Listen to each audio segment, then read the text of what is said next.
to prove it, I'm ready to do it, I can't be afraid now. Put me on the stage now, I'm ready to rage now. I feel like an animal stuck in a cage and I'm ready to break out. My time, none of you people can tell me to stop. This time, like the last time, you better get ready to race to the top. I'm ready to do this, show you what the truth is. I step on the field, it's time to get real, I'm feeling so ruthless. My time, none of you people can tell me to stop. Lower the lights down, hand over my crown, hand over my heart. I do this for my town, I do this for my crowd. So turn me up real loud. My time, none of you people can tell me to stop. Yeah, so what are you afraid of? Those feelings are made up. Get in the game, your moment of fame, show them what you made of. It's time that we stand up, it's time that we man up. For anyone asking who is the best, we putting our hands up. My time, nothing can keep me from reaching the top. This time, like the last time, I'm moving so fast, I'm ready to ride. I'm ready to throw down, it's time for the showdown. I'm ready to rise, don't be surprised, I'll take on the world now. My time, none of you people can tell me to stop. Lower the lights down, hand over my crown, hand over my heart. I do this for my town, I do this for my crowd.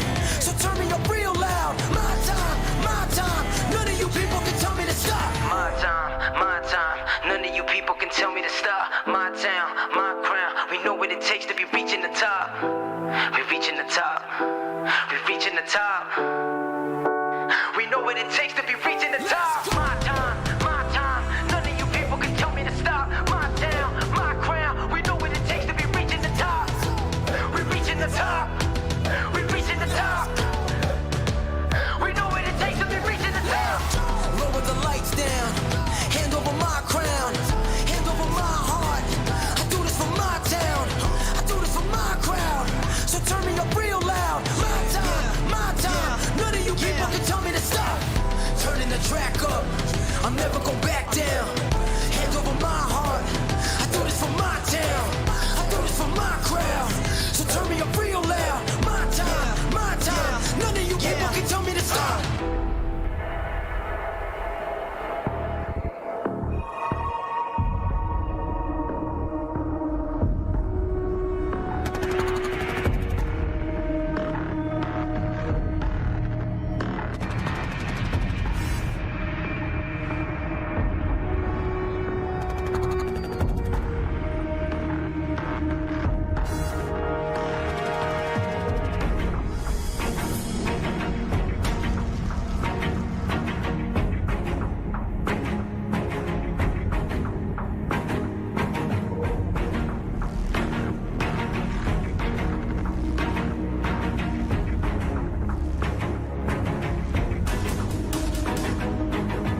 2, 1. Phoenix, Sonoma, Charlotte, Daytona, and Atlanta, now live from Iowa Speedway. Welcome everybody to round number 6 of the Racecraft TV Rallycross series, and I'm so excited to be bringing you coverage of RX1 and first RX2 from this very tight, twisty and technical circuit here at Iowa Speedway. Dane Baird here alongside Joshua Lee, as is the case very often in this series. Cameras, track and car related by Isfan below at trackcams22.com. Thanks everybody for joining us on this Sunday evening, and we've got plenty of action lined up tonight. First of all, in RX2, and we're going to take a look at both track facts for Iowa Circuit and what these drivers are going to have to face over the next few hours. We've got Iowa Speedway. It was opened in 2006. It was added to the iRacing Rallycross calendar right from the word go in 2018. It's in Newton, Iowa. Of course it's in Iowa, otherwise it wouldn't be called Iowa Speedway. And it's just 2/3 of a mile long. It's a very unique circuit in Rallycross in iRacing because the Joker lap it cuts so much of the circuit. It's around about an 11-second Joker delta here. Josh, we've seen that come into effect many times in the past, where commentators and broadcasters alike miss people going through the Joker because it cuts so much of the circuit. We saw in the inaugural iRacing Rallycross World Championship Series back in 2018, Garrett Lowe just come out of the Joker 2 seconds in front of the then leaders, and no one even noticed him until he crossed the line. Very easy to miss, especially because, like you mentioned, Dane cuts off so much of that course, and it cuts off a really slow technical portion of the main course as well, that the drivers really have to slow down for that, and they can speed right through the Joker lane. It literally is just one left-hand corner that these drivers have to navigate. Here's the race schedule and exactly where we are going on the calendar. We have put the almost the entire American portion of the calendar behind us. We're here at Iowa, the last American race until the 3-race European stretch at Brands Hatch, Barcelona, and Hell Lankabanen. If this schedule looks a little bit familiar with the remaining races, that is because it is exactly mimicking the iRacing Rallycross World Championship presented by Yokohama calendar to give the drivers that are running both here and in the World Championship an opportunity to get some practice laps in before they take the green flag for that World Championship. And speaking of the World Championship drivers, Dane, we're going to see them in RX1, but we're gearing up for RX2, and the points are heating up in this series. Absolutely. You can see second and third, well, tied second, it's Torandre Morrison and Michael Lawrence. Those two both on 53 points. Only 4 points behind them is Zachary Drapkin in fourth. You've also got Zach Knowles at the top, only by 6 points. And then another tie for fifth place, Christopher Plumley and James Watson on 46 points, which means your top 6 drivers are only separated by 13 points, and you can easily score more than that in a single race, in a single meeting. So yeah, there's a lot of things happening at the top of the standings here, and even in the midfield, you can see Plumley, Watson, Teal, Winkler separated by 4 points. There's 4 drivers there. These standings could look very different by the end of today's event. Definitely could, and we'll take a look at that points format, exactly how these points will be divvied up. 8 points to the winner of the heat race, and goes back from there, 7, 6, 5, 4, 3, 2, 1. No points up for grabs in both qualifying or the last chance qualifier. The next time they will have points up for grabs will be the feature, with 15 points up for grabs for the winner, 12 for second place, third for 10th, and I think, Dane, just looking down our timing screens right now, the drivers that are qualifying, bit of a light weekend. A lot of drivers are at Nitro Rallycross this weekend, so we're gonna see a bit of a lighter field, but with 5 drivers here in RX2, one of them not being the points leader currently of RX2, we're in for some big points being divvied out tonight in both the heat and the feature for the drivers that are here. Oh yeah, absolutely. Just looking at those, the way the points are given out, and it's very easy to see that some drivers could be in with a shot at going straight to the top if they finish well in this race meeting, with their main championship rivals, of course, not attending. There are the 2 drop weeks taken into account as well, and it will help the drivers that are not participating this time out, but we're not even halfway through the season yet. So using up your drop scores already, probably not the best idea. They should, in my personal opinion, be used as a last resort. But obviously, if I could go and watch Nitro Rallycross and go and be at the circuit today, I probably would instead of being here. I'm not going to lie.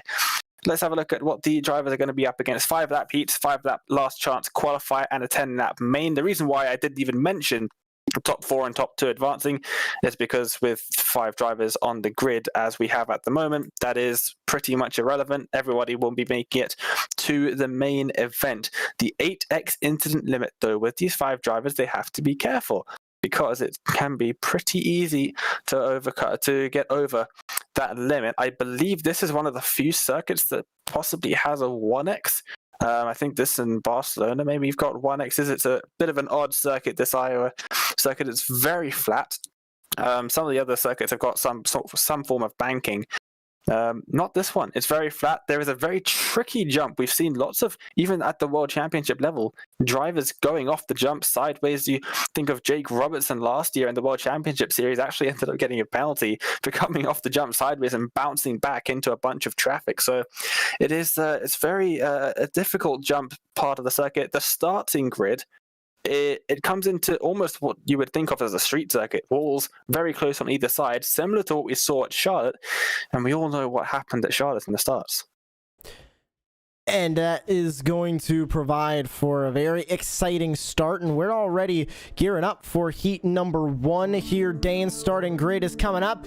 Gonna look a little bit like usual, but we're only gonna run 1 heat. Heat 2 will not happen. It will be skipped. I believe same thing with the consolation as well, with only 1 driver being eliminated out of these 5. And the starting grid is as follows. Everyone's already up on the grid. It's up on the screen at the moment. We're going to cut to live pictures. The revs are rising for heat number 1 here today in RX2 at Iowa Speedway. And they are green. That's a fantastic start from Horrell all the way on the inside, but on the brakes, Trevor Teal makes it through in first position. Horrell trying to sneak it up the inside. I think that might be Crystal King going off the jump sideways. There it is, and has already gone all the way down to last position. Drapkin gets a bit of a tap from behind as they all go through turn 2, and King now turned around as we see one driver go through the Joker. Who was that? Trevor Teal is the one to come into the Joker lane early, the number 72. So that Subaru gets out in front. I believe Drapkin might have followed him in. It's a relatively close gap. We're going to find out exactly who took to the Joker last time by. Yes, they did. So Drapkin did come in. So that leaves Andrew Howell now out on the racetrack, still needing to take his Joker, coming through the first corner on this course, through the dirt section. Is he going to Joker yet? No, Howell's going to save it for one of these future laps. Needs to keep that gap, Dane, within that 11-second delta we were talking about earlier. Yep, absolutely, and that is much easier said than done. On some circuits, say Daytona, the gap is 2 seconds, 2.5 seconds. You can see the driver in front of you. You know what the gap is. You can visually make amends and see what you need to do. Do I need to go faster? Do I need to maintain the speed I'm on now? When it's 11 seconds, you're looking at numbers on the relative board. It is so difficult to chase numbers. It's almost impossible. So it's going to be quite difficult to try and get above that gap. And what I would do if I was Howell is just play my cards very close to my chest and just go for the very last lap. I'm not going to risk looking at numbers whilst I'm trying to navigate this pretty tight circuit. It is one of the more difficult circuits. There are some really tight hairpins. And hairpins are not what these cars tend to enjoy driving around the most. They don't really like to turn all that much. They like to start, then go fast. They like to stop. They don't really like to turn, which is what makes them fairly difficult to drive at this Iowa circuit, because there is a substantial tarmac section in the middle. And Howell still not taking to the Joker. 2 laps to go, and the leaders are pulling away. A small gap in between these leaders, between Trevor Teal, who currently leads the way, and Zachary Drapkin, who currently has that 2nd spot on the racetrack. James Watson's Joker. Watson with his Joker doesn't put him anywhere even close, Dane, but it does put him past Andrew Howell. That's a bit interesting to watch as he goes by Howell, but Howell still needs to Joker. Is he within that delta? I believe he is, to get at least close to this lead. Let's see what's going to happen here. White flag lap. It's going to be very close, and he's going to have the exit speed as well. He's got it. He has got it by a mile. You can see the extra speed that he can carry, and he's already a car length ahead of Trevor Teal into the braking zone for the final corner. He's gone too deep. They make contact. They're still side by side. Drapkin's trying to get involved in this one as well. Drapkin with a fantastic exit, but he's sideways off the jump, clips the jump on the exit, but it's Howell who takes the win in his first race of tonight, and I think it's Drapkin who just about takes second.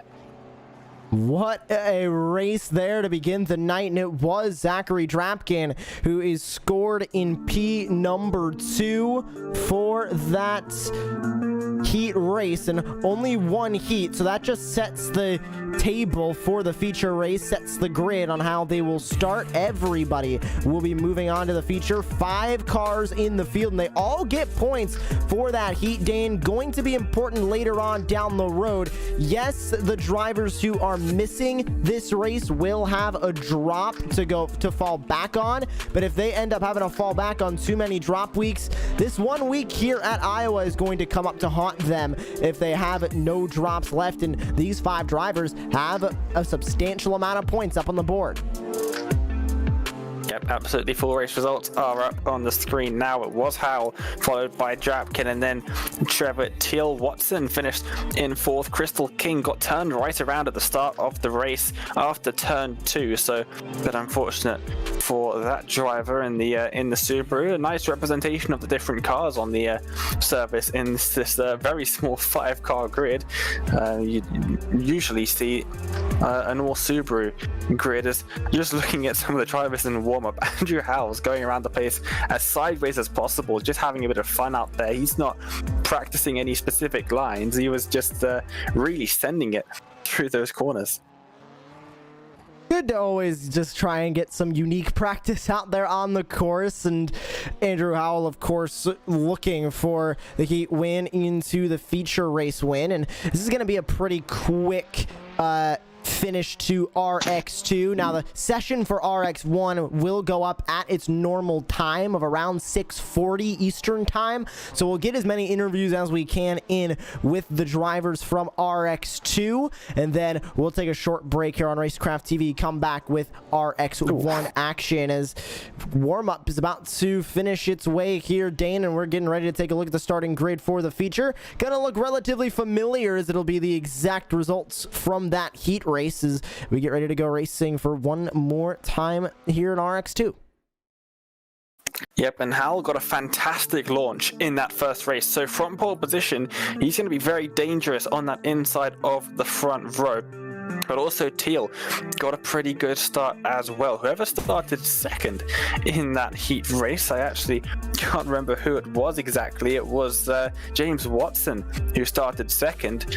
Well, he didn't get a good start, so he'll be hoping for something a little bit better. But the cars are ready to go. 2 wide at the front, 2 wide in the middle, and then Crystal King at the back.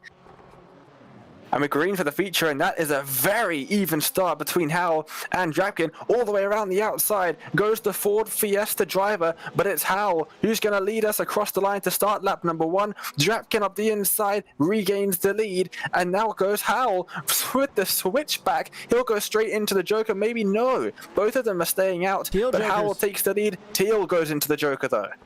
Great Joker from Teal to get it out of the way early here in the feature. Contact in between 2nd and 3rd. That's Andrew Howell trying to hold off Zachary Drapkin into the hard hairpin. There's the exit to the Joker. The gap now between Teal and Howell, a little over 9 seconds between these leaders. Nobody has jokered except for Trevor Teal, the only driver to joker on that first lap. Everybody else stays out as they fly across the jump, going to lap number 2.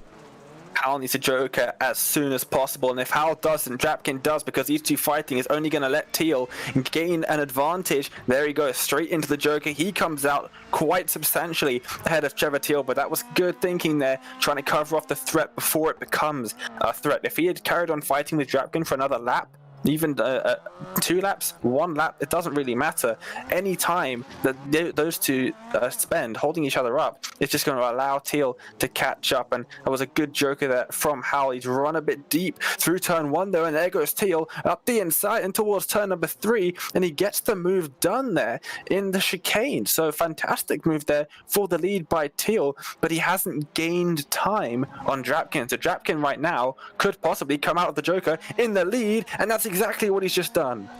What a joker from Zachary Drapkin from 3rd to the lead, and a pretty substantial lead at that, Dane. 1.2 seconds separating him and Trevor Teal. Teal went a little bit wide in that final corner. Here comes Andrew Howell, a little bit sketchy coming over that jump. Locks up the front tires, getting into the dirt section. He's going to continue battling with Teal, but Zachary Drapkin is looking to pull away at the front of the field. What a joker from the Ford Fiesta. Oh yeah, absolutely. He's doing a brilliant job out in front at the moment. He's just got to hold position. I don't think Watson or King are going to be in a position to try and attack. There goes Watson out of the joker, side by side with Howell in the background. They almost made contact there. Howell, I don't think, saw Watson there. Watson makes his way up into 3rd position. Howell dropping down and now into the wall, hard onto the barrier on the inside of the timing beam, and that's not going to help his chances of getting back onto the podium at all. That was a hard slam. Would not be surprised, I believe, looking at the way that car is handling. Yeah. He has wheel damage that is going to severely hurt that 666 Subaru. Think he can kiss that podium goodbye unless Watson, Teal, or Drapkin make a mistake here in the last couple of laps. But out in front, Zachary Drapkin putting a clinic on right now after that joker, still pulling away. 2.5 seconds separating himself and Trevor Teal. James Watson is starting to catch up to Trevor Teal a little bit, but everybody spaced out at the front of this field, and Zachary Drapkin looking for a solid final 5 laps and get his first feature race win of the season. One of the phenoms when it comes to off-road racing on the iRacing service, looking to get his first feature race win here on Racecraft TV Rallycross RX2. Yep, absolutely. This is a very odd position we find ourselves in, Josh, because usually the drivers tend to like to keep their jokers until near the end of the race. They like to keep that as a bit of a strategy tool throughout the race, and they pick their time wisely. We saw all of our jokers in the first 3 laps of the race, so we don't have anybody in contention for the win with a joker left, so it's all out on track. And with a gap of 2.7 seconds, now up to 2.9 and even 3 seconds, Drapkin is looking in a fantastic position at the moment. Fantastic position is right, because all he needs to do now is put together now 3 really solid laps. They don't need to be perfect, they just need to be okay, just to make sure to keep Trevor Teal at bay at that 2.5 second gap he has.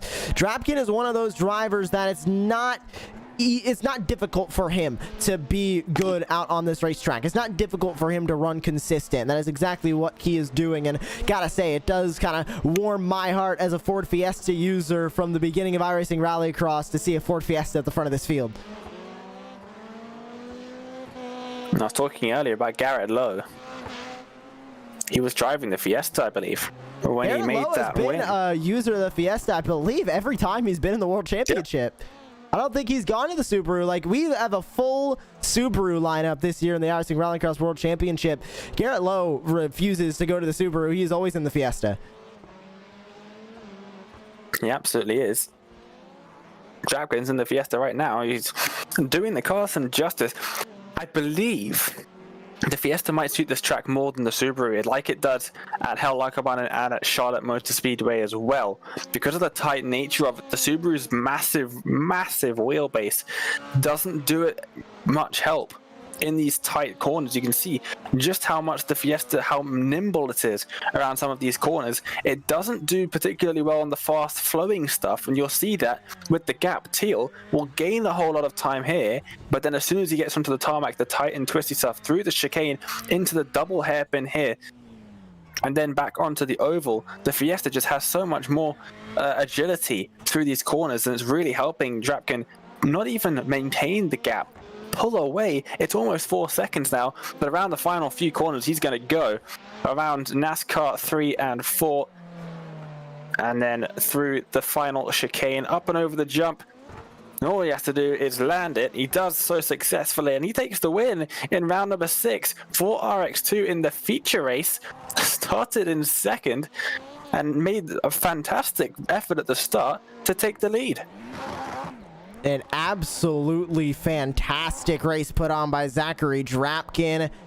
He did exactly what he needed to do. Dane saw the opportunity to joker and took it. A perfect timing on that joker lap leads to a very successful win for Zachary Drapkin. It's also going to help him in the point standings. Even with the drop weeks, he came into this event in the top 5, 4th place in the point standings. This is going to really help him as well. Oh yeah, absolutely. And yeah, for some of the other drivers as well, Andrew Howell, not the best result, but it's still 4th place. Like, he wasn't really there in the race, and yet he still finished 4th because of the small grid. That's really going to help him, because that means that a bad finish for him, like compared to what he would normally be doing, it's still going to get him a half decent point haul. So it's a good thing for these drivers. They can get their maybe slightly less than perfect performances out of the way here. As just looking on track from the commentary position, Zachary Drapkin is still doing donuts and burnouts out on the circuit. That's awesome to see. He must be super hyped about this victory. He's still going, and as I say that, as we cut to him, I think he's now just going to reset from the track. He does. So that's unfortunate, but he was going that entire time.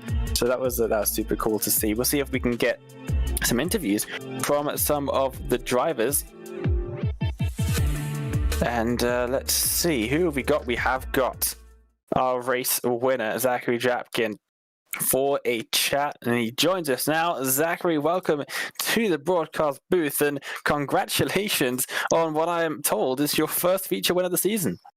Yeah, it's definitely my first feature win of the season. It was a hard one coming with a smaller field. It was definitely a fun one.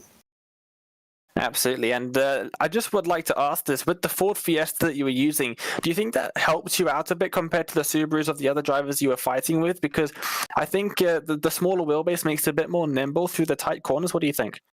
I actually tested that before the race last night and today. I actually bought the Subaru last week after getting annihilated, so I was like, I got to try it out, and I actually felt more comfortable with the Subaru here. I felt like it would, or no, the Ford, because I felt like I could flick it around a lot easier. And like you said, it's a smaller wheelbase and it could go around the tighter corners better.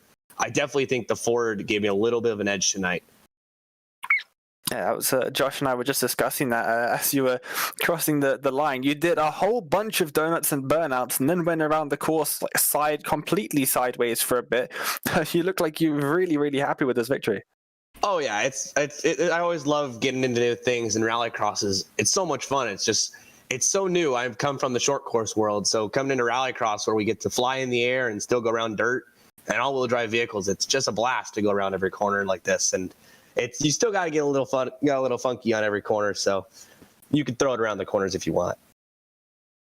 Absolutely. And next time out, Brands Hatch Circuit. It's one of the newer circuits to IRX. I guess that wouldn't affect you too much since you're a new person, a new driver to IRX as well. Have you driven much with the Brands Hatch Circuit, or is this going to be a new experience for you?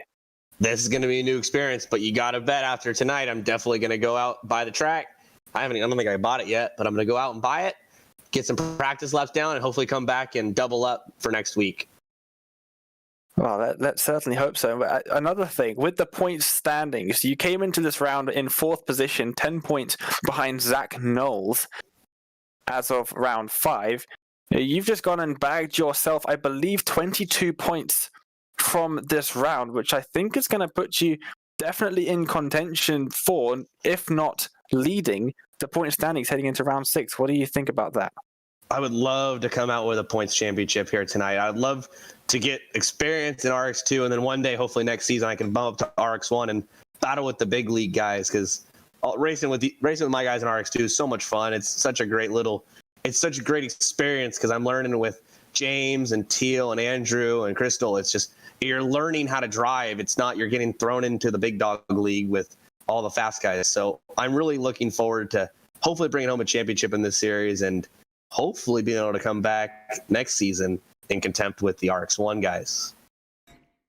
We'll certainly keep an eye on that for the second half of the season. But Zachary, thank you so much for joining us. Congratulations on your win. Before we let you go, is there anyone you'd like to give a shout out to on Racecraft TV? I definitely have to. I got to give a thank to Josh for putting all this up, Teal for all his work and putting the RX2 guys up, and my sponsors, Redline Oil, Weddle, Signature Propellers, and AG Sand Cars, and Big O Tires, McDowell Tempe. Oh, thanks a lot, and we will see you at Brands Hatch next week.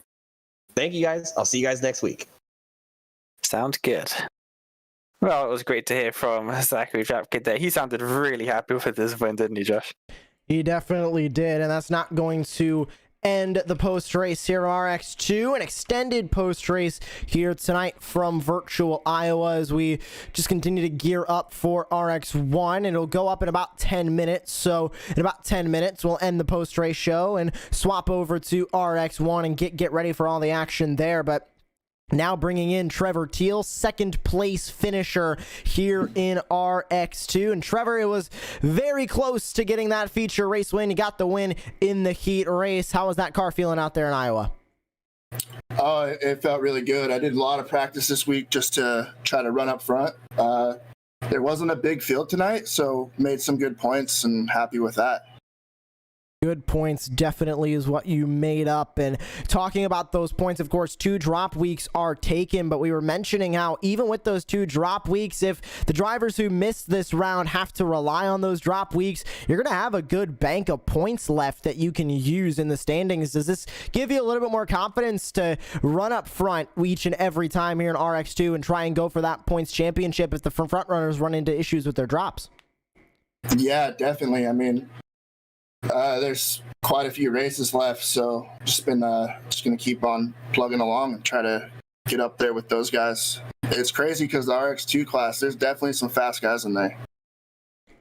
And moving forward in the calendar, we go to the European tracks for a 3-week stretch coming up next week. Brands Hatch, one of the newer RX circuits to iRacing. How confident are you there that you can walk away with what I believe would be your first RX2 feature race win of the season? Yes, it would be. Yeah, I've gotten a third and a second, so first is next. I'm ready for it. It's a fun track. I like that track a lot, but it's technical and anything can happen there. And moving forward to the rest of the tracks on the calendar as well, we have Barcelona on the horizon, Hello-Cabana, and then we're back to the States with Phoenix, Sonoma, and Charlotte for their second rounds of the championship. Can you put together a good final 6 rounds of the campaign and try and walk away with the first ever RX2 points championship? I think I personally think I can. It's just got to get that practice in. I got to get better with driving with people. I tend to get tightened up and nervous, but yeah, I feel like I can do it and ready to go for it. Well, thank you very much for joining us post-race here, Trevor. Congratulations on your second place finish in RX2 from Iowa.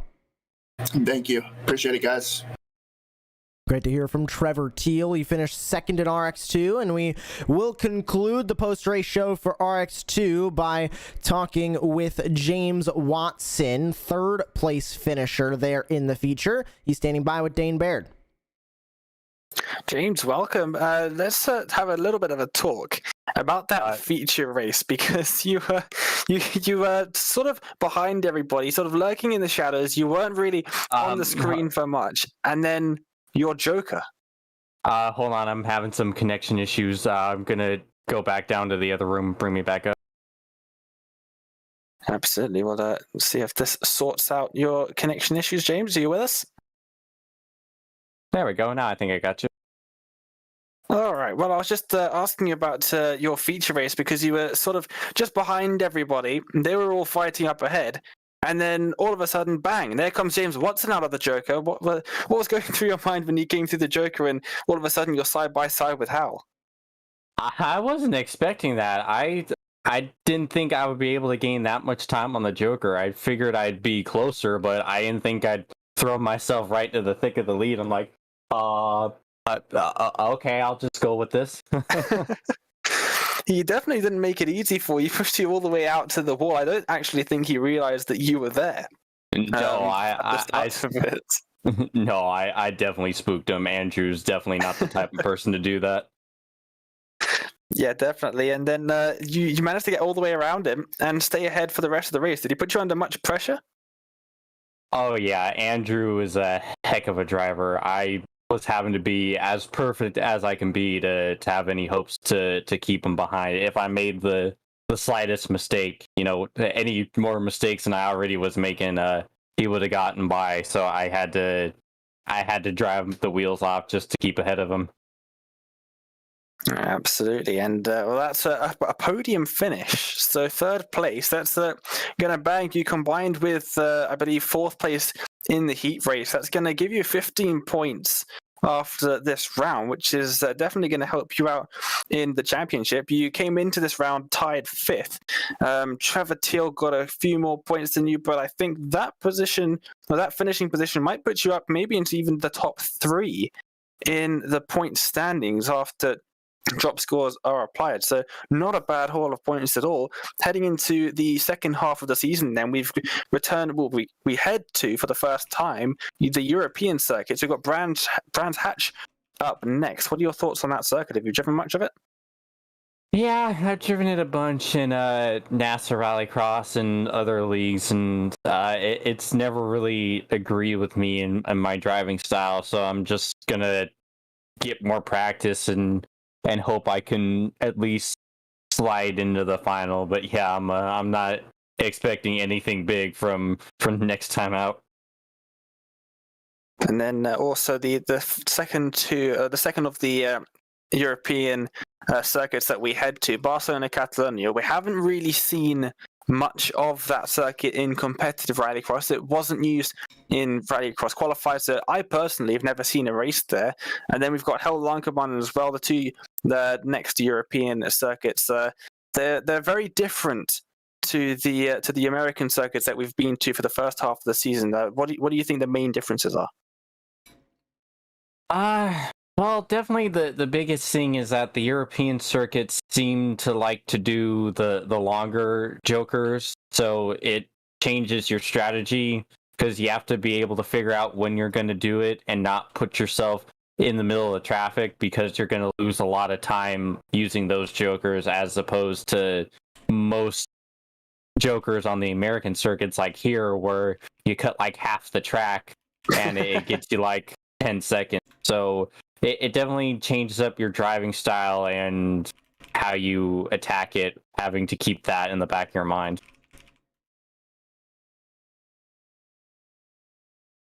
Well, thank you so much for joining us post-race here, James. Congratulations on your third place finish here in RX2.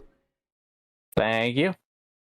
So great to hear from James Watson, and we are bringing you action from RX1 here very shortly, but to give you just a little bit of a preview of what you can see tonight, we are going to play a replay from the Daytona International Speedway, the RX1 feature from 2 rounds ago, as we get ready for the RX1 feature from virtual Iowa.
Welcome back to Racecraft TV Rallycross. We've just seen some great action in RX2 and we're now getting ready for RX1 action here today. Dane Bird once again with Joshua Lee alongside for RX1, and of course same track cams and car cams by Isfan below at trackcams22.com. Right, we've had some fantastic action over the last 5 rounds of the competition. Here's what the point standings in RX1 look like after those 5 rounds, with the last round at Atlanta Motor Speedway. Garrett Maines lead by 7 points ahead of Josh Fox, and then 10 points back to Alex Bergeron. So slightly more spread out at the top than what we saw in RX2. Adam Oddson only 2 points behind in 4th, and then Josh Edmondson 4 points back in 5th. And that top 5, quite a few drivers from RX1, Josh, not making it again because of Nitro Rallycross and various other reasons. A slightly smaller grid once again, and that's going to allow some of the drivers to gain a lot of points in this round. Yeah, and you can take a look at the points format. We have 7 drivers trying to qualify here for RX1, and if they're all put into the same heat, that is going to get very interesting. If they get split into 2 different heats, that is also going to be interesting, because more points are going to be up for grabs for drivers if they get split into 2 heats. If they get split into only 1 heat, that means it'll be limited points up for grabs for the 7 drivers. Of course, the 7 drivers are in the race. The bottom driver will get 2 points. If it's 3 or 4, they will get 6 or 5 points. So it's more of a split of points if we all get put into 1 heat. If they get split into 2, more points will be up for grabs. More points up for grabs, of course, in the feature as well. Last place is only going to end up with 4 points, but 4 points is much better than 1 for the normal last place. Oh yeah, absolutely. The drivers have got a much bigger haul of points that they could be possibly trying to earn today. Of course, everybody will make it through to the feature, which is a change from what we normally have, where we usually kick out a couple of drivers after the heats and consolation races. So it is going to be slightly different. And I think one thing that's important to note here, we've got right here 7 drivers in this race. 4 of them are from the same team. DGRX, a team that I used to be a part of, they have a little bit of an advantage here, if you think about it, because they've got all the opportunity in the world to have some fantastic teamwork. We've seen in the World Rallycross, the iRacing Rallycross World Championship, I should say, at Atlanta Motor Speedway, Josh, we're watching that. Some teamwork between John Robertson and Johan Hath for Subaru Motorsports USA, and that round allowed John to take the win in that occasion. So we've seen how much teamwork can affect Rallycross races. If you think about in the real world, World Rallycross as well, the 2 Hansen brothers, they do it constantly. They could have a good shot at maybe taking a win that they wouldn't otherwise be in the opportunity to take here. And we just got a great look there. Alex Bergeron on a brand new team of Jim Beaver Esports for the iRacing Rallycross World Championship presented by Yokohama.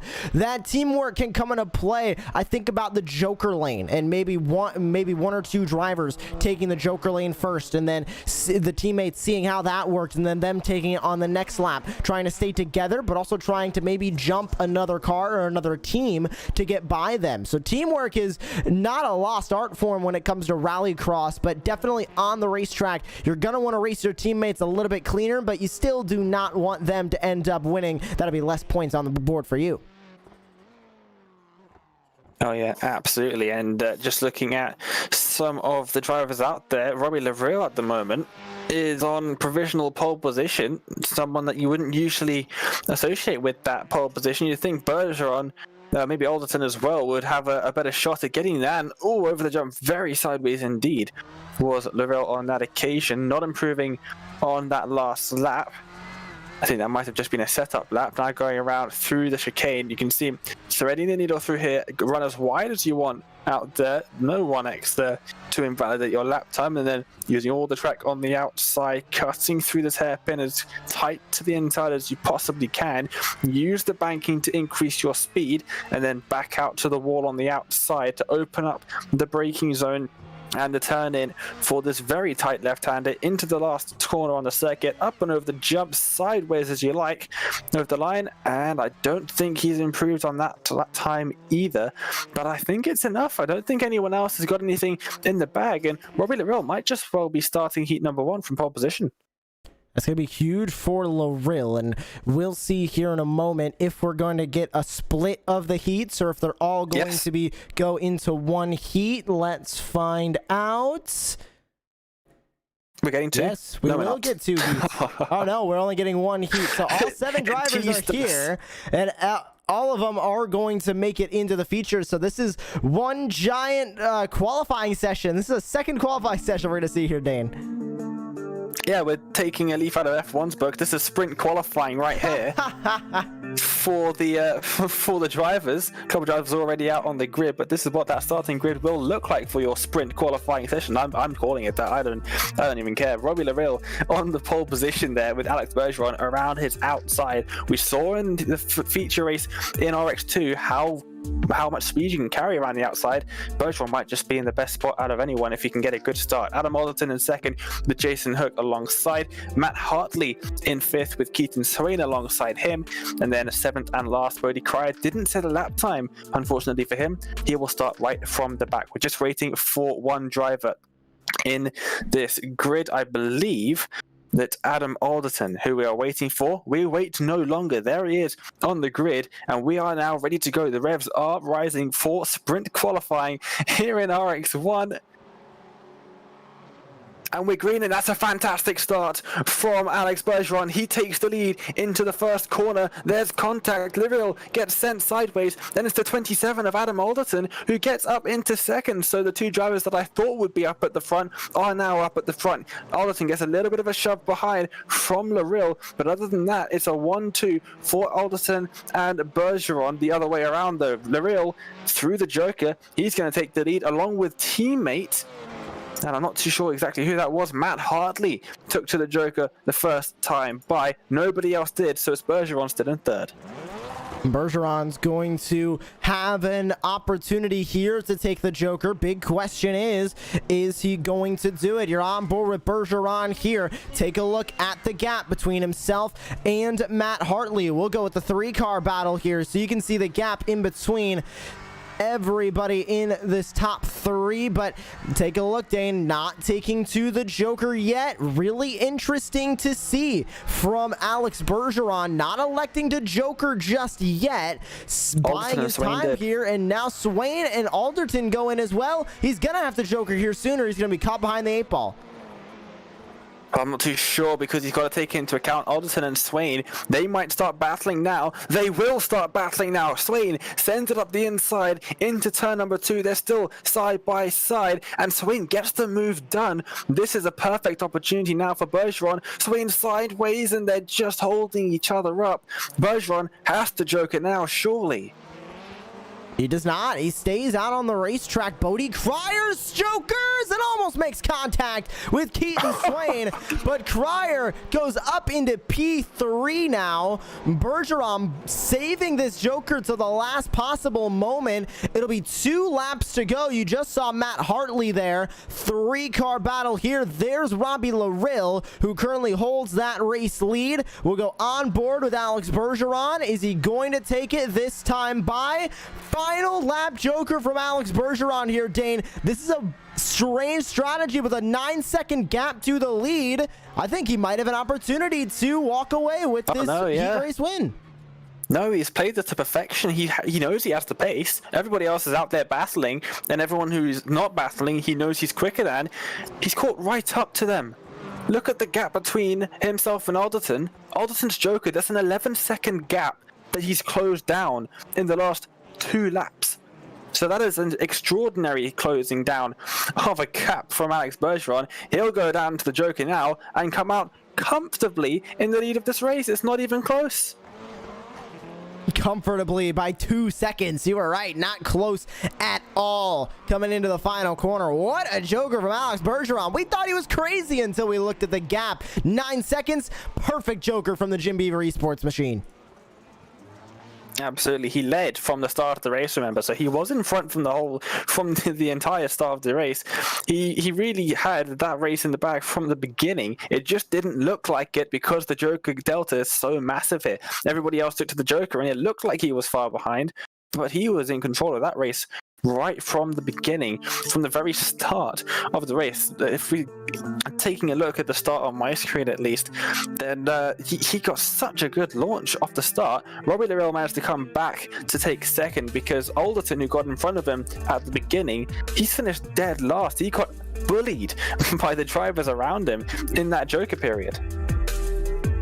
And remember, everybody here makes it into the feature. Bit of a light field here. Only 7 drivers taking part in qualifying. They all took part in the same heat race, and they'll all take part here in the same feature race as well. Warm-up going on right now, Dane, but just looking at these results, Bergeron definitely is the driver to beat. And let's remember what Bergeron is going for here. He's going for his second feature race win of the season. Hasn't won since round number 3 at the Charlotte Motor Speedway, though. He's looking for more success here in Iowa. Yep, absolutely. And these circuits very similar in the way that you drive the things. They're quite tight, twisty, technical. So it kind of makes sense that Bergeron is really finding his feet here at Iowa and really like having some fantastic results, at least in the heat race so far. He'll be starting off the inside for the feature race. I wonder if that's going to affect him at all. It's not like it's on part of the circuit. There's no built-up rubber. And in the warm-up, in fact, he is only practicing his starts. That's all he's doing at the moment. He's starting and then resetting back to the pit lanes. So it's definitely what is on his mind from the beginning. And that run down into turn 1 as well. So for Racecraft TV Rallycross RX1, we've got a bit of a battle on our hands, I think. Maybe not for the win, because I personally feel Alex Bergeron's got this in the bag. But for the second, third, fourth, fifth, the rest of the field, really, it could go to anyone. Alex Alderson started from dead last. Really, he should be second or third. It's time to take a look at the starting grid for the feature. Possibly one of the weirder feature races we'll have all season long, but still a stacked grid that we're about to see dive into turn number 1 here, Dane. Absolutely. We've got Bergeron on pole position. He needs no introduction in iRacing Rallycross. You've got Robbie Lorel alongside Matt Hartley, Jason Hook in the second row, Buddy Cryer and Keaton Swain in the third row, and starting right from the back, it is Adam Alderton. So now we're going to see how Alex Bergeron can get off the line at the start here. We've seen multiple times so far the driver on the inside not having the best start. Can he do it for the first time that we will see tonight? Let's see. Revs are rising. We're about to get underway. And it's a fantastic start from Bergeron. He goes to cover off Lorel from the beginning, gets a nice wide line into turn 1. The drivers are making contact behind, but Bergeron has a fantastic lead. There's a car sideways off the jump, though. Who was that? Rolling off in the background. Oh my goodness, it's Jason Hook. Hook goes off the Joker. Sorry, off the jump. Who goes into the Joker? Keaton Swain going to be the first driver to come into the Joker lane. It looks like he's the only one to Joker on this opening lap. That's going to leave him out at the front of this field. There's Alex Bergeron sitting in second, but he did it. Keaton Swain did it at a really good time, Dane. He is right now, if everybody behind him Jokers, he's only going to come out in P number 4. He'll only lose 3 spots with the way the gaps look right now. Will Bergeron save it for late in this feature race, or is he going to go for it early, trying to keep tight on those turtle curbs? Looks like everybody's going to save it for later on in this race. Nobody else electing a Joker here except for Matt Hartley. The 49 machine comes into P number 2 behind Keaton Swain.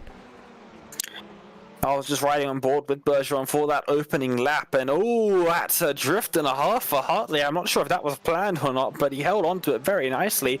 Bergeron is not having a good race. He's missed every single apex on the first lap, and then he's missed a couple on the second lap as well. He's really under pressure from Loril behind, and I wouldn't be surprised if Loril or somebody just behind goes into the Joker very soon, because Bergeron is almost holding Loril up. He's really had a poor first couple of laps, but the reason that I'm still have no doubt that Bergeron will take the win in this race, he's got 8 laps to improve. He has the Joker in hand. He's leading out of the cars that have Jokered, so he can just focus on getting his lines right, as he's just done there. That's almost a perfect line to the final couple of corners. The lap before, he was almost heading into the pit lane. And Loril right behind him. You mentioned that pressure he's getting and starting to pull back away once he stops making those mistakes. Adam Alderton now Jokers. He's going to come out in the race lead by a comfortable margin of about 3.5 seconds. So this is getting interesting, Dane. Alex Bergeron is still within that Joker lane delta to the leader of Adam Alderton. It's about 8.5 seconds right now, give or take. And of course, it's going to fluctuate as he works his way through the lap. But if Alex Bergeron were to Joker, he still would walk away with the lead, not without of that Joker lane delta just yet. We'll see if he ends up getting to that point. But right now, like you mentioned, trying to just be perfect, get some consistent laps down. Exactly what he is doing as Bodie Cryer elects to come into the Joker lane. He'll come out P3. Yep, absolutely. He's already caught right up to Hartley, who has, of course, taken the Joker. Hartley smashes into the wall in front of him, and that's going to give Bergeron some clear air in front. Hartley, I think, has actually not taken this race entirely seriously. He's been pulling the handbrake and drifting around every part of the circuit. I think he was just out there having a bit of fun. Unfortunately, he took it one step too far here. You can see, slam on the handbrake, and the car just gripped up. He really wasn't expecting it. Slams into the inside wall, and that's his race over. Bergeron has caught up to the leaders. He has caught up to Swain and Cryer. Obviously, you've got Alderton a bit in front. He's not that far in front, is he? And if you look at Bergeron, he's already caught up to the back of Cryer almost, and oh no, he's managed to get away with that one. Oh my goodness, he hit the wall sideways. I think that might have just saved him there. If he had been any more angled towards the wall, that would have been his race completely over. And oh my gosh, Loril and Alderton almost slamming into one another, and the Joker exit. Alderton running all the way out wide trying to defend it, and Loril really had nowhere to go for a moment. He saw all of Adam Alderton's car right in front of him as they came out of the Joker. Loril timed that Joker really well. He was looking to get into the lead, but Alderton, not knowing he was going through the Joker, came right up into his racing line, and he ended up right in front of him. Still no Joker from Bergeron. Same last lap strategy he had in the heat race, Dane. But now battle for the lead is starting to heat up. It won't be a battle for the lead long if Bergeron has anything to say about it, but look at the gap. 9.4 seconds is the gap to the leader right now. Starting to fluctuate for Bergeron. Not sure if he got damaged from that hit on the timing tower. Yeah, you have to understand as well the amount you gain from the Joker. Yes, it's 11 seconds, but you gain a lot throughout after the exit, right? It's not just a straight gain from the shortcut. So he's going to come out possibly 9 seconds. I would say 9 to 10 seconds is the actual Joker delta. So if Alderton does what he did with Loril and just comes up in front of him and he has nowhere to go, Alderton could still be in the running for the win. And also look at this, Bergeron and Cryer are going side by side. Cryer's let him through. He realizes that he's not actually racing him, but that could have really damaged Bergeron's attempt at the win of this race. The gap is now 7.4 seconds though. He's going to Joker on this final lap of the race. Let's see where he comes out, riding on board with him through the Joker, this tight right-left chicane. Out he comes. Oh, it's not even close. We were hyping all of this up for nothing. Look at that. That gap is huge. 2.7 seconds. as he makes his way into the final couple of corners. Alex Bergeron, take a pat on the back as well while you're at it. Over the line he comes to take the win in RX1. What a race from Bergeron. It looked like he hadn't got that race under control, but just like in the heat race, Josh, he really did have it under control.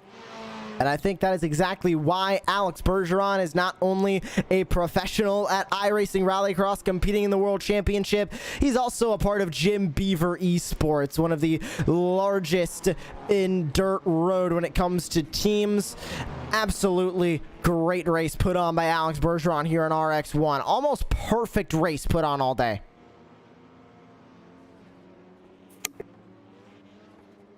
Yeah, absolutely doing a fantastic job out there at the moment. But yeah, he's looking good heading into the World Championship round on Wednesday evening, of course. But yeah, that's a dominant performance from Alex Bergeron. Even though he was behind and he didn't look like he was doing particularly well, he still comes out of the Joker Johnny Loikainen style from last season's qualifiers. Josh, he just came out the Joker and bang, 2.5 seconds in front. Adam Alderton in second, of course, then Robbie Larill, then Keaton Swain, Buddy Cryer, Jason Herkin, Matt Hartley not finishing the race, unfortunately, just pulled the handbrake a slight little bit too early on that occasion. So the car really did grip up there, Josh. Just speaking of that Matt Hartley incident, the car should never grip up that quickly, surely. Just caught him off guard, it looked like, and maybe was trying to use that handbrake a little bit early to get it set for the corner and go to rotate in and start that lap, but did not work at all for him, and he just slammed on the handbrake and ended up over into the wall, and that was the end of his night. Yeah, very unfortunate stuff for him. We'll see if we can get some interviews from any of the drivers. Just waiting to see if we can get Alex Bergeron in for a chat after what really was a fantastic performance from him. Josh, what did you think of the rest of the race? We obviously had quite a couple of battles in the feature, other than watching Bergeron. We had Larill and Swain and Cryer as well, going at each other. I think was interesting to see just how these drivers took to this Iowa track, because we mentioned it's very technical, a lot of asphalt on this track as well, as opposed to a lot of the other ones. You know, Charlotte's majority dirt section, a couple of the other tracks are majority dirt. This one's majority asphalt. Really, there's only the jump, past the timing pylons, and then that first double apex corner, and then that's it for dirt sections. Everything else is asphalt on this course. So seeing how the drivers were able to handle it, four-wheel drive rally cars are not easy to handle on the asphalt, and a lot of the drivers took to it really well here this afternoon. But it looks like we will have a post-race interview here. We'll see if we can get Alex Bergeron, but Dane, we do have Adam Alderton that you'll be standing by with now. Yep, Adam, welcome back to Interviews with Dane, and we are here at Iowa, of course, after a pretty good round for yourself, finishing second in the feature, but the heat race didn't quite go to plan for you. What happened there? It looked like you just got bullied by everyone else. Yeah, I got squeezed at the start up against the wall. Not anyone's fault, just one of those things, and couldn't turn the car at all. Just handbrake through each corner. Just lost all the time. So it was a challenge in the future, starting from the back. And somehow I ended up second. Yeah, and then you came out the Joker. I think you benefited a bit from other people battling a bit, but you came out of the Joker in second. And then you had a bit of an incident when Larill came out of the Joker right behind you. He had to slam on the brakes to not run into the back of you. Was that an intentional block of sorts, or did you just not see him coming? I had no idea he was coming out the Joker. I was trying to get on the power early, coming out the hairpin, and trying to gain more time. And I looked right and saw he was there. I was like, oh damn. And just prayed that, we weren't going to collide too hard. Thankfully, it was a small tap, but it wasn't intentional to block him. No idea he was in the Joker at the time until last.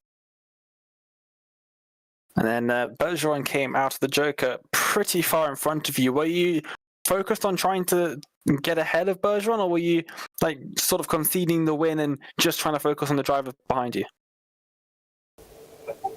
I would have liked to try and keep Bergeron behind, but my car was bent as well during the feature. Not as bad as it was before, but I couldn't do that, so I needed to stay in front.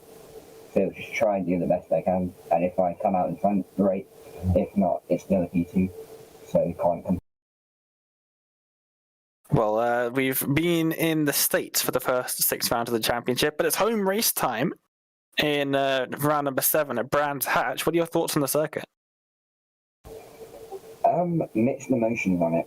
I like the track, but my luck is terrible there. Yet to have good luck. So I hope that I get a good result, but I'm not counting on it for the moment.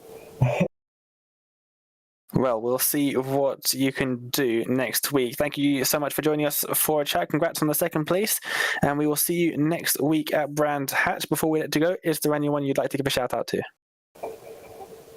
Garrett Maines, Jacob Raffos, Dorian Baptiste, just for all the help, just day in, day out with Rallycross. Mario Montante at Kez Industries, Kez Esports, for all the help he does. That's about it. Oh, thanks a lot. We'll see you next week at Brands Hatch. See you next. Well, Josh, it was great to hear from Adam Alderton there. Apologies for any technical issues we might have experienced during that interview. By the way, it seems that the mic quality that Adam had might not have been as good as it normally is. So if you struggle to hear Adam, apologies for that. Up next, we're going to hear from the race winner. He's joining us now, Alex Bergeron, in the broadcast booth. Welcome along. Congratulations on max points for this round. Iowa is a very tricky circuit for us in the broadcasting industry because the Joker Delta is so large, it's difficult to judge where you will come out. And for most of the heat race, I had discounted you. I thought you were too far back. And then for most of the feature, I did the same thing. But both times you came to prove me wrong. What are your thoughts on the circuit, of course, with the Joker being so long? Do you like the Joker being cutting so much of the course, or do you prefer the shorter Jokers? Well, I honestly, both of them are very awesome. You know, even the medium ones. I just honestly get with the flow with the tracks and trying to get used to them a bit more. You know, Rallycross is not my first thing to do on iRacing and my cars to drive, but I'm trying to get used to them as much as possible. And honestly, the bigger the gap is to the Joker, the more tactics you need to use to get to the Joker. Because if you have some slower cars in front of you, if you get a bit more speed, there's so many points to do. You can decide to take it later, earlier, middle of the race. But we're just trying stuff tonight. Just trying to see for this Wednesday and see what we can do in the actual World Championship Series. But this series has been preparing us a lot for those bigger races. But not everyone was there tonight. But I think it was a really good race either way, and it was a tight racetrack. The track has evolved a lot through the feature, so we learned a lot there. We have some good qualifying pace. I think you just need to improve a little bit more, trying to be consistent. And other than that, like you mentioned, I think the Joker is awesome in any ways. It makes for a good show, and you just have to take it when you think is the best time to do it. Absolutely, and I just want to mention your starts, because your launches off the line were fantastic, especially compared to everyone else here.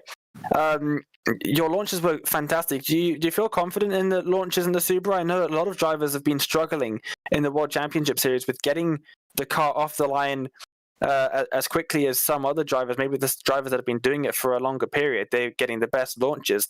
What are your thoughts on the launching of the car? Do you think you got a good launch compared to some of the other World Championship competitors? And the World Championships were pretty much all equal. I feel like tonight I was doing the same thing as all the other weeks before. And honestly, I felt great, felt confident. Maybe the other ones just didn't really get the best start possible. I just felt like I did the same way I've been doing it for the last 2 rounds in the World Championship and in this series. But I'm very confident in my starts. Definitely helps for the tight racetracks and also the longer racetracks. From the start finish line to the first corner, you need to have those starts, because if you don't, then you get into turn 1, and if you're a bit far behind, then it doesn't help you to gain advantage. So you need to have all the maximum advantage you can in these sort of races. Absolutely. It's a slightly different beast to the dirt oval stuff that you're normally doing. But I would like to get your thoughts on Brands Hatch, which is the next round of this championship. I know obviously you've got this circuit, Iowa, to worry about with the World Championship on Wednesday, but you've obviously done Brands Hatch in the qualifying series and such. What are your thoughts on the circuit? Oh, it's a really fun track. I enjoy doing. It's really it's a lot of wide corners. The track really wears in quick. You get a lot of good race there because it's wide, so you have a lot of opportunities to make up some ground, change your plans of doing the Joker lap, especially the Joker being really close. It's kind of Joker you would see in real life rallycross, where it's the same corner, just a slower inside corner or the outside corner. So you're on the inside taking the Joker, but in not in the moisture, you're literally in the dirt, so you're not getting time, you're not on the asphalt. So that takes up for some time when you're taking it right, but I think it's making it very fun for everyone to race it. Absolutely. Well, Alex, thank you so much for joining us for a quick chat after the race. Congratulations on the win and a whole heap of points as well in the championship. Good luck for Wednesday, and we will see you next time at Brands Hatch. Thank you, and I also got to thank Jim Beaver Esports, the esports team I'm on for the World Championship and the Rallycross series, as well as all their partners, Dirtfish, Fistful of Bourbon, and Next Level Racing, and of course everyone that supports the team and myself, my spotter for tonight, Brendan Schultz, and we'll see you guys next week. Thanks a lot, Alex. We'll see you at Brands Hatch. Thank you. Well, it was great to hear from him. And Josh, we've got time for one more interview. I think you're standing by with Robbie Larill. Yes, he is now in the commentary box with us. Robbie, 3rd place finish here from Virtual Iowa.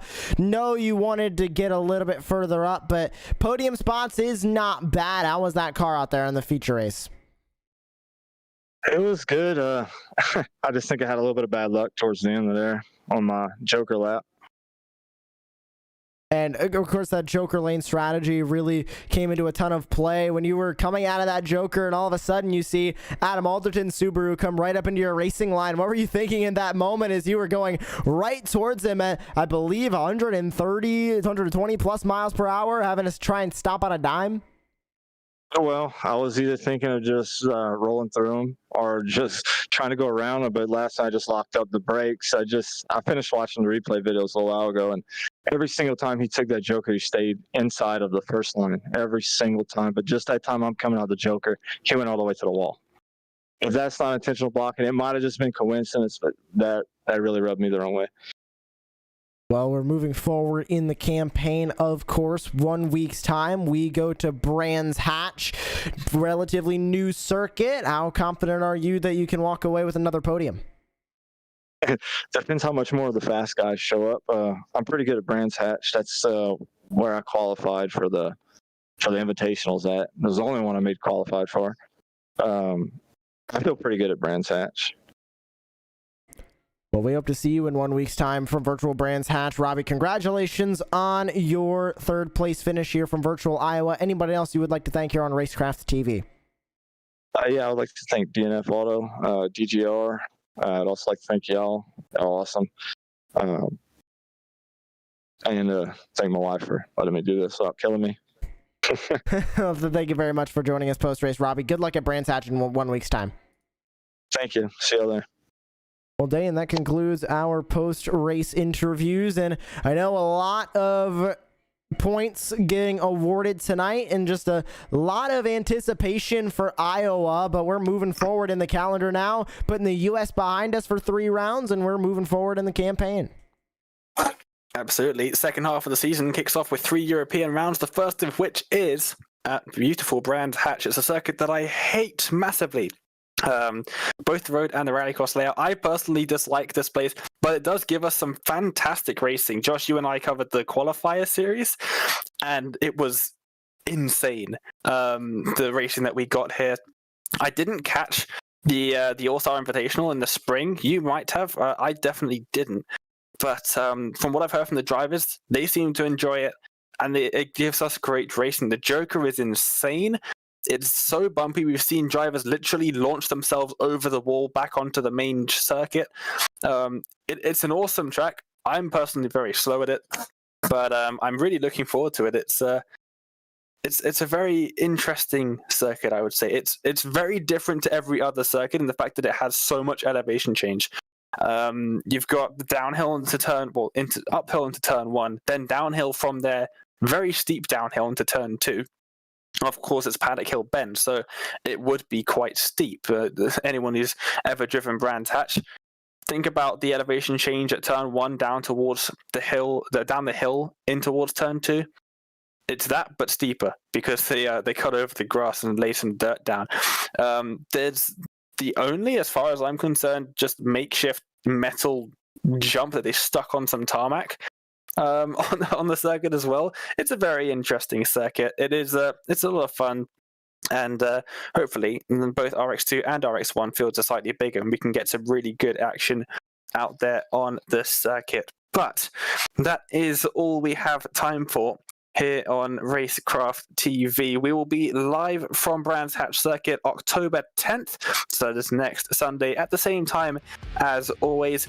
And for Trevor Teal at Racecraft TV Rallycross, for Josh Edmondson and Racecraft TV, car cameras and track cameras by Isfan below. For my colleague in the booth, Josh Lee, my name is Dane Baird. Thank you so much for tuning in to live coverage of round 6 of Racecraft TV Rallycross from virtual Iowa Speedway, and we'll see you in 1 week's time for round 7 from virtual Brands Hatch.